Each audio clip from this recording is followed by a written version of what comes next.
সংবাদ সবাইকে স্বাগত জানাচ্ছি। আমি ফিরোজ তোহা। শুরুতেই সংবাদ শিরোনাম। বাংলাদেশের সর্বশেষ গুরুত্বপূর্ণ আপডেট সংবাদে আপনাকে স্বাগত। শুরুতেই সংবাদ শিরোনাম, পরে বিস্তারিত। শুরুতেই জানাবো, গোপন আস্তানার সন্ধান, বান্দরবনের সেনাবাহিনীর সঙ্গে বন্দুকযুদ্ধে কেএনএফের 3 সন্ত্রাসী নিহত। বান্দরবনের রুমা উপজেলার গহীন জঙ্গলে কুকিচিন ন্যাশনাল ফ্রন্ট কেএনএফের গোপন আস্তানার সন্ধান পেয়েছে সেনাবাহিনী। গভীর জঙ্গলের ওই আস্তানায় অভিযান চালিয়ে সেনাবাহিনীর সঙ্গে বন্দুকযুদ্ধে কেএনএফের 3 সদস্য নিহত হয়েছে। ও এলাকায় সেনাবাহিনীর টহল জোরদার করা হয়েছে। এরপর জানাবো, রাজধানীর প্রেস ক্লাবের সামনে সড়কে অটোরিকশা চালকদের অবরোধ, ব্যাটারি চালিত যানবাহন বন্ধের হাইকোর্টের আদেশ প্রত্যাহার, বিআরটিএ কর্তৃক লাইসেন্স ও যৌক্তিক রুট পারমিটের দাবিতে জাতীয় প্রেস ক্লাবের সামনে সড়ক অবরোধ করেছে রিকশা, ভ্যান, ইজিবাইক শ্রমিক ইউনিয়ন। রোববার বেলা 11:30টার দিকে অবরোধ শুরু করে ব্যাটারি চালিত রিকশা চালকেরা। এর আগে সেখানে গণ অবস্থান কর্মসূচি পালন করেন তারা। এদিকে শপথ নিলেন নতুন সিসি ও 4 নির্বাচন কমিশনার। নবনিযুক্ত প্রধান নির্বাচন commissioner CC ASM Mohammad Nasir Uddin ছাড়াও 4 নির্বাচন কমিশনার ইসি আনুষ্ঠানিকভাবে শপথ নিয়েছেন। রোববার 24শে নভেম্বর দুপুর 1:30টার পর সুপ্রিম কোর্টের জাজেস লাউঞ্জে তাদের শপথ পাঠ করান প্রধান বিচারপতি ডক্টর সৈয়দ রেফাত আহমেদ। এদিকে মতিঝিলে ডাকাতির প্রস্তুতিকালে 3 জন গ্রেপ্তার। রাজধানীর মতিঝিলে ডাকাতির প্রস্তুতিকালে দেশীয় অস্ত্রসহ 3 জনকে গ্রেপ্তার করেছে পুলিশ। শনিবার 23শে নভেম্বর রাতে মতিঝিলের এজিবি কলোনি এলাকা থেকে অভিযান চালিয়ে তাদের হাতে নাতে গ্রেপ্তার করে পুলিশ। এদিকে নিষিদ্ধ ছাত্রলীগের ঝটিকা মিছিল আটক 6। নেত্রকোনার পূর্বধলায় প্রতিবাদ মিছিল করেছে নিষিদ্ধ সংগঠন ছাত্রলীগের নেতাকর্মীরা। এই ঘটনায় 6 নেতাকর্মীকে আটক করেছে পুলিশ। এবং সর্বশেষ জানাবো, সরকারের কঠোর হুঁশিয়ারি উপেক্ষা করে দলে দলে ইসলামাবাদে ছুটছে পিটিআইয়ের নেতাকর্মীরা। পাকিস্তানের সাবেক প্রধানমন্ত্রী ও পাকিস্তান তেহরিক ইনসাফ পিটিআই দলের প্রতিষ্ঠাতা ইমরান খানের আহ্বানে সাড়া দিয়ে এবং তার মুক্তির দাবিতে ইসলামাবাদ ঘেরা হয়ে নেতাকর্মীরা বিভিন্ন অঞ্চল থেকে জড়ো হতে শুরু করেছেন। মোবাইল ইন্টারনেট বন্ধ, কঠোর নিরাপত্তার মধ্যে পুরো দেশ ঘিরে ফেলেছে সেনাবাহিনী। প্রিয় দর্শক, এতক্ষণ শুনছিলেন সংবাদ শিরোনাম, এবারে বিস্তারিত। তবে তার আগে বন্ধুরা, অনুরোধ থাকবে সংবাদটিতে একটি লাইক দিন। এই চ্যানেলে আপনি নতুন হয়ে থাকলে আমাদের সংবাদটি দেখতে দেখতে চ্যানেলটি সাবস্ক্রাইব করে রাখুন। কমেন্ট করে বন্ধুরা আপনার মূল্যবান মতামত জানিয়ে দিন আপনি বিশ্বের কোন দেশ থেকে বা বাংলাদেশের কোন স্থান থেকে আমাদের সংবাদটি দেখছেন এবং শুনছেন। এবারে বিস্তারিত। গোপন আস্তানার সন্ধান, বান্দরবনের সেনাবাহিনীর সঙ্গে বন্দুকযুদ্ধে কেএনএফের 3 সন্ত্রাসী নিহত। বান্দরবনের রুমা উপজেলা গহীন জঙ্গলে কুকিচিন ন্যাশনাল ফ্রন্ট বা কেএনএফের গোপন আস্তানার সন্ধান পেয়েছে সেনাবাহিনী। গভীর জঙ্গলে আস্তানায় অভিযান চালিয়ে সেনাবাহিনীর সঙ্গে বন্দুকযুদ্ধে কেএনএফের 3 সশস্ত্র সন্ত্রাসী নিহত হয়েছে। সেই সঙ্গে অস্ত্র ছাড়াও অন্যান্য সরঞ্জাম উদ্ধার করেছে সেনাবাহিনী। রোববার 24শে নভেম্বর আন্তঃবাহিনী জনসংযোগ পরিদপ্তর আইএসপিআর এর এক বিজ্ঞপ্তিতে সব বিষয় জানানো হয়েছে। কেএনএফের ওই আস্তানায় সেনাবাহিনীর অভিযান এখনও চলমান রয়েছে। আইএসপিআর জানায় রুমা উপজেলার গহীন জঙ্গলে কেএনএফের গোপন আস্তানায় অভিযান চালিয়ে সেনাবাহিনীর সঙ্গে বন্দুকযুদ্ধে 3 কেএনএফ সন্ত্রাসী নিহত হয়েছে। এই ঘটনায় অস্ত্র ছাড়াও অন্যান্য সরঞ্জামাদি উদ্ধার করা হয়েছে। সেনাবাহিনী ব্যাপকভাবে অভিযান চালাচ্ছে।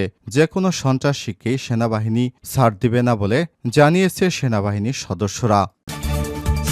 প্রেস ক্লাবের সামনে সড়কে অটোরিকশা চালকদের অবরোধ, ব্যাটারি চালিত যানবাহন বন্ধে হাইকোর্টের আদেশ প্রত্যাহার, বিআরটি কর্তৃক লাইসেন্স ও যৌক্তিক রুট পারমিটের দাবিতে জাতীয় প্রেস ক্লাবের সামনে সড়ক অবরোধ করেছে রিকশা, ভ্যান, ইজিবাইক শ্রমিক ইউনিয়ন। রোববার 24শে নভেম্বর বেলা 11:30টার দিকে অবরোধ শুরু করে ব্যাটারি চালিত রিকশা চালকেরা। এর আগে সেখানে গণ অবস্থান কর্মসূচি পালন করেন তারা। চালকেরা বলেন, ব্যাটারি চালিত যানবাহন বন্ধের আদেশে ঢাকা মহানগরীতে 8 থেকে 10 লাখ চালক সহ কর্মহীন হয়ে পড়েছে অনেকেই।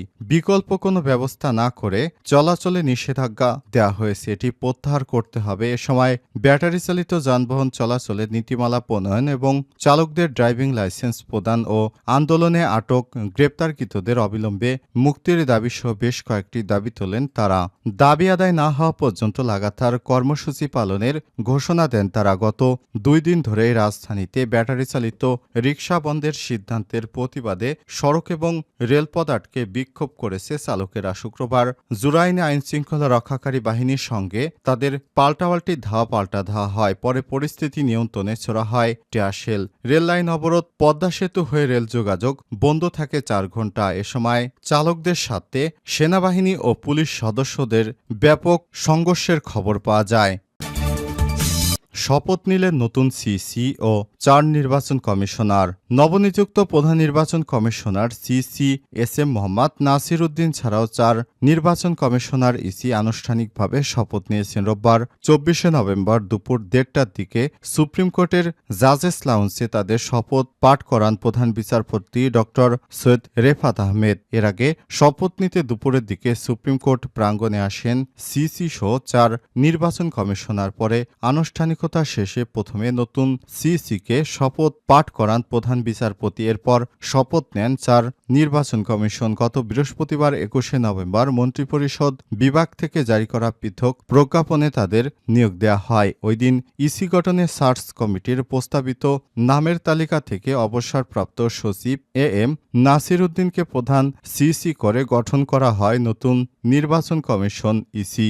নবনিযুক্ত নির্বাচন কমিশনাররা হলেন অবসরপ্রাপ্ত অতিরিক্ত সচিব মোহাম্মদ আনারুল ইসলাম সরকার, অবসরপ্রাপ্ত জেলা এবং দায়রা জজ আব্দুর রহমান মাসুদ, অবসরপ্রাপ্ত যুগ্ম সচিব বেগম তহমিদা আহমেদ এবং অবসরপ্রাপ্ত ব্রিগেডিয়ার জেনারেল আবুল ফজল মোহাম্মদ সানাউল্লাহ।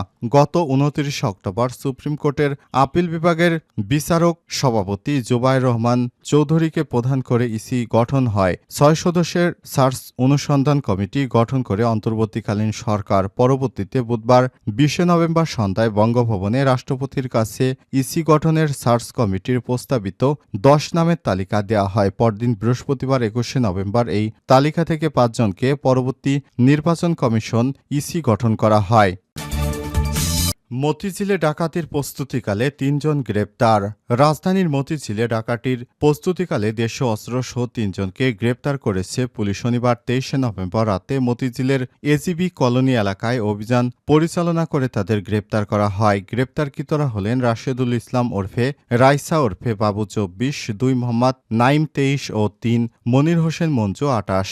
গ্রেপ্তারের সময় তাদের হেফাজতে থেকে 3টি ধারালো চাকু উদ্ধার করা হয়। মতিঝিল থানা সূত্র থেকে জানা গেছে, মতিঝিল থানা এলাকায় রাত্রিকালীন ডিউটি করার সময় থানার টহল পুলিশ গোপন সংবাদ পায় যে এজিবি কলোনি এলাকায় আইডিয়াল স্কুল অ্যান্ড কলেজের সামনে কয়েকজন দেশীয় অস্ত্রসহ ডাকাতির প্রস্তুতি নিচ্ছে।